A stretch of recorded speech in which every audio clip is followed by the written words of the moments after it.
Graça e paz, queridos! Sejam bem-vindos ao programa Bate-Papo com o Professor. Eu sou o Marco Túlio, diretor do Centro de Treinamento Bíblico Rema em Juiz de Fora. Estamos recebendo hoje o professor Ricardo Medeiros, natural de Uberlândia, que reside atualmente em Belo Horizonte. Seja bem-vindo, professor. Obrigado, gente. É uma honra receber vocês. Que bom que vocês estão aqui. E fica aí até o final, vai ser uma bênção compartilhar com vocês um pouco dessa escola e da palavra. Vem com a gente. Irmãos, o Rema é uma escola interdenominacional com o propósito de edificar a sua vida. Você que tem um chamado ministerial ou você que quer entender mais a palavra, ter um conhecimento revelado da palavra e colocar em prática tudo aquilo que você aprendeu, o Rema é para você. Então, nós hoje somos mais de 120 escolas no Brasil, não é isso, professor? Glória a Deus, mais de 120 escolas no Brasil, 140 no mundo, alcançamos mais de 100 mil vidas já com essa palavra e a gente vai continuar crescendo. E você faz parte dessa história. Vem conhecer o Rema você também, viu? Isso aí. Você, homem e mulher, que quer propagar o evangelho de forma mais eficiente, você é convidado a conhecer o Rema. E aí lá você vai entender a sua identidade, quem você é, o que você pode, o que você tem em Cristo Jesus e vai ser impulsionado a viver o seu chamado em Cristo Jesus. Então vamos começar hoje com a matéria Realidades da Nova Criação. Queria saber de você primeiro, professor, qual a sua história com o Rema? Bem, o Rema ele veio como uma resposta de Deus para a minha vida. Foi lendo as Escrituras e de encontro com as Escrituras, eu desejava encontrar aquela igreja que andava no sobrenatural, aquela igreja que evidenciava de fato Cristo e manifestava o poder dele, que fazia reviravoltas por onde passava. E essa sempre foi a minha oração. E eu acreditava que eu ia encontrar isso na teologia em si.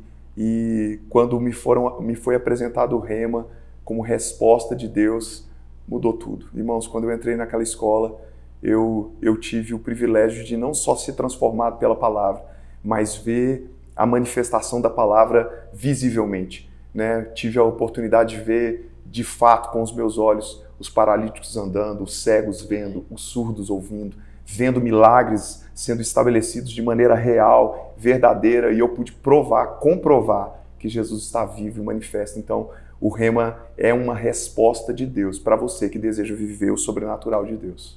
Amém. Então, a matéria que a gente está estudando aqui em Juiz de Fora, né, nesse ano de 2023, a primeira matéria é a matéria Realidades da Nova Criação. E aí eu queria que você falasse um pouquinho para a gente o que mais te impacta nessa matéria Realidades da Nova Criação. A matéria em si é aquilo que mais me traz esse impacto de fato, é saber que eu vou receber a natureza do próprio Deus, receber a vida do próprio Deus, receber a essência do próprio Deus dentro de mim. E quando eu entendo isso, que não é só receber Jesus e ser salvo, mas é receber a vida que Deus tem e poder refletir quem Ele é o que mais me marca nessa matéria. Então, nessa matéria, a gente vai entender quem nós somos em Cristo e faz toda a diferença para a sua vida, para a minha vida. Você falou aí sobre a natureza de Deus. Então, me explica um pouquinho como que é a natureza do homem. Bem, o homem ele foi feito por Deus como um ser trino. Quando Deus cria o homem ali em Gênesis, a gente vai olhar em Gênesis capítulo 2, que Deus formou o homem do pó da terra. Então, a primeira parte do homem, o corpo humano. A Bíblia diz que ele soprou sobre o homem o espírito de vida e o homem passou a ser a alma vivente. Então, as três partes do homem, né? O homem é um espírito, porque ele é a imagem de Deus. João 4,24 diz que Deus é espírito e importa que os seus adoradores o adorem em espírito e em verdade. Então, porque Deus é espírito, o homem é um ser espiritual, mas ele possui uma alma, possui sentimentos, emoções, intelecto e habita em um corpo, né? 1 Tessalonicenses 5,23 diz que nós devemos apresentar a Deus, né, o nosso espírito, a nossa alma e o nosso corpo irrepreensíveis no dia do Senhor. Se o homem é um espírito, então quer dizer que o homem não morre? Sim, o homem não morre. Na verdade, a palavra morrer, ela faz menção à separação, mas quando a pergunta eu creio que é sobre o homem deixar ou não de existir. O homem nunca deixará de existir, porque ele foi criado à imagem de Deus. Então não importa se você é justo, se você é ímpio, todo ser humano vai viver para sempre, assim como Deus. Então existem tipos diferentes de mortes. Sim, como eu disse, morte é separação. Quando Deus disse a Adão e Eva, não come do fruto da árvore do conhecimento do bem e do mal, porque no dia em que dela comeres, no dia, certamente morrerão.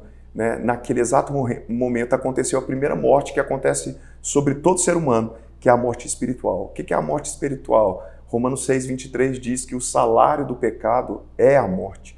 Morte espiritual é você ser separado da vida de Deus. Então a conexão que Adão e Eva tinham com Deus fez com que eles se separassem por causa do pecado. Mas uma vez que o homem é separado da vida de Deus, ele passa a sofrer as consequências dessa morte no seu próprio corpo. E um dia, a morte subsequente à morte espiritual é a morte física. E junto, essas duas mortes juntas, elas vão executar uma terceira morte, que nós chamamos de morte eterna, que é o lago de fogo. Apocalipse capítulo 20 diz que no último dia, né, o inferno, a morte e todos aqueles, os demônios e todos aqueles que rejeitaram Jesus serão lançados nesse lugar de separação eterna, de angústia eterna, de tormento eterno. Então, são 3 tipos de mortes que a Bíblia diz: morte espiritual, morte física e a eterna. E aí, então, quando a gente fala de morte, a gente escuta falar muito sobre novo nascimento. Sim. Fala pra gente um pouquinho, então, o que seria esse novo nascimento? Como que ele acontece? Quando ele acontece? É tão interessante que quando Nicodemos ele vai conversar com Jesus e ele quer entender e compreender, ele diz, sabe, nós reconhecemos, Jesus, que tu és mestre em Israel, porque ninguém pode fazer os sinais que tu fazes se Deus não estiver com ele. E Jesus entra nessa conversa, ele querer entender a Jesus pelo processo de, cara, eu não tenho como continuar essa conversa com você se você não nascer de novo. Nascer de novo é você ter uma experiência de voltar a ter a vida que foi perdida. Essa vida que aconteceu, essa morte que aconteceu com o pecado, quando você nasce de novo, você recebe essa vida e agora você é capaz, por causa de nascer de novo, de ver o reino de Deus, de entrar no reino de Deus e, consequentemente, entender as palavras de Cristo. Então, o sacrifício de Jesus na cruz foi para que a gente pudesse ter novamente esse acesso a Deus. Sim, foi fazer essa ligação que a gente tinha perdido. O que Cristo veio fazer foi nos resgatar desse rompimento que a gente teve com a vida de Deus, né? Esse resgatar a gente pode trocar por redenção? Seria o que é falado hoje sobre redenção do homem? Sim, a redenção era o processo que eles faziam na época de Cristo de pagar o preço pela libertação de um escravo. Ou seja, alguém que estava condenado, alguém que estava em dívidas com o Estado ou com alguém, com alguma pessoa. Então, alguém que se movia de misericórdia ou alguém da família, ele fazia o quê? Ele pagava um preço para libertar aquela pessoa. E esse é um processo de redenção. Foi isso que Jesus Cristo fez conosco. Nós estávamos condenados, escravos do pecado, separados da vida de Deus, mortos em nossos delitos, em pecados, e Jesus Cristo veio e pagou o preço, mas o preço era alto, né? Eu gosto de pensar nisso, nesse preço alto que foi pago, porque nos faz compreender que o ser humano vale muito mais do que o próprio ser humano imagina, né? A gente às vezes olha para o ser humano e acredita que ele é um ser inferiorizado, mas na verdade ele é a imagem de Deus, né? Então o preço foi muito alto e o preço foi o sangue de Jesus. Quando Jesus pagou o preço com o seu sangue, ele nos resgatou, ele nos tirou daquela cadeia, daquela escravidão, e isso é redenção. Podemos falar então que Jesus, ele trocou de lugar com o homem? Ele substituiu o homem? Sim. A obra de Cristo ela é uma obra não só de identificação, mas de substituição. Jesus, a priori, ele se identifica com o homem. Como ele recebe o batismo de João Batista, que era um batismo de arrependimento. Ele não precisava de um batismo de arrependimento, ele nunca pecou, mas ele estava se identificando com o homem para que um dia ele pudesse substituir o homem. Então, em todas as mazelas e todas as angústias que o homem vive nessa terra, Jesus Cristo foi lá e substituiu você. Ou seja, ele assumiu o seu lugar. Consequentemente, você não precisa viver mais a vida de outrora, a vida antiga, a vida de escravidão, a vida de morte, a vida de miséria, a vida de separação, porque Jesus ele substituiu você. Então, vive uma nova vida em Jesus Cristo. As pessoas podem estar se perguntando, qual o benefício que eu tenho depois que eu me torno uma nova criatura, depois que eu entendo sobre redenção? Cara, quando você é liberto em Jesus, quando você recebe Jesus, a redenção, primeiro ela te resgata da morte, né? Quando nós olhamos para Deuteronômio, capítulo 28, haviam consequências do pecado do homem, né? Que era a morte espiritual, como nós falamos, morte física, morte eterna, mas também junto com isso, miséria, enfermidade. Gálatas 3,13 diz que Cristo se fez maldito na cruz para que a bênção de Abraão nos alcançasse, ou seja, todas as maldições da lei foram lançadas sobre Jesus para que nós pudéssemos viver os benefícios da redenção. Hoje nós estamos debaixo de bênção e não de maldição.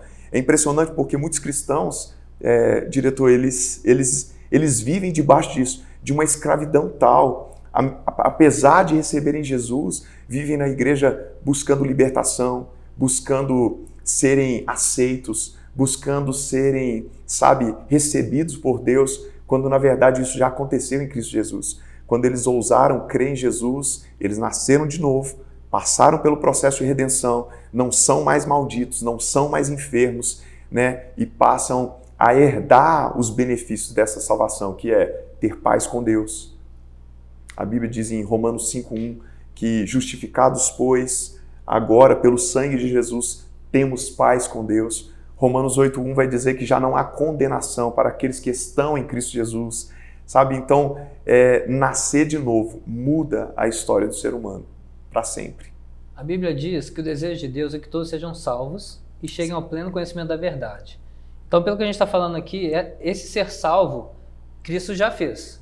Então, essa parte do desejo de Deus já está realizada. Sim. Agora, chegar ao pleno conhecimento da verdade vai depender de cada um de nós, né? Isso seria responsabilidade de cada ser humano.